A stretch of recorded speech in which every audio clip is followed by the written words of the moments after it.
Humans are more impatient than ever, and very few people will trade extra seconds of their time for reading your content because they feel their time is very valuable.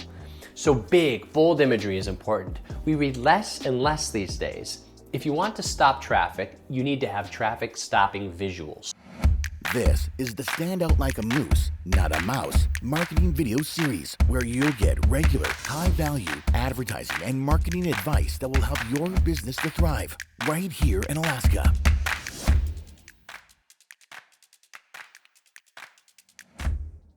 I recently spoke with a business owner from Wasilla who told me he doesn't need a website and that he gets all the work he needs through his Facebook page. Is he right about that, or is he making a long-term mistake?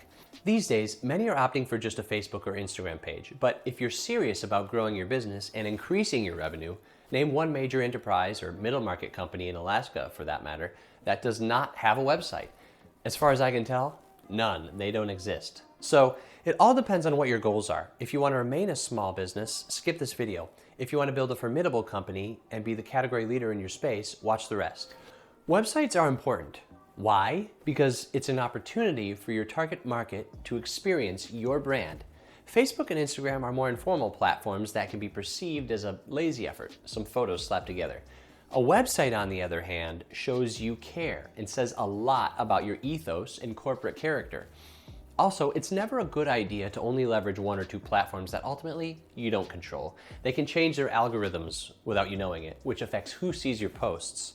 So you want to push your content out over a wide array of social platforms, as this will widen your reach and reach different audiences and different frames of mind. For instance, they have different technical constraints, canvas size, etc. And networks like LinkedIn have a more professional tone than, say, an Instagram. You essentially want to become your own publisher and control your own content. More on that in another episode. With regard to content for your website, when some small business owners plan their content strategy, the technical aspects take the back burner, or it's ignored altogether. Your online strategy should go beyond just creating content in order to help maximize the exposure of the content you created. Put another way, if you build the most amazing store in the Alaskan tundra and have no roads or signage to get you there, would it matter? So it's about finding a balance between creating a compelling user experience and getting your prospects to find you by implementing best practices so that you'll be ranked higher by the search engines.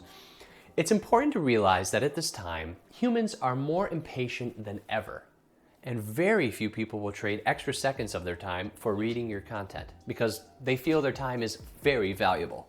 So big, bold imagery is important. We read less and less these days. If you want to stop traffic, you need to have traffic stopping visuals. Text is very important because search engine optimization needs lots of copy. Those Google bots need to crawl over as much high-value text and images as they can. This said, you don't want to overwhelm your website visitors, so we typically nest our content and we create read more buttons that will expand the ability to read all that rich information that the search engines love. This will go a long way in helping you rank higher in terms of relevance. It's less important that your readers see all that text, but it's critical that the Google bots do. Thanks for watching. I'm Robert Hatcher of Hatcher Digital, based in Wasilla, Alaska. We'll see you next time. And as always, be a moose, not a mouse.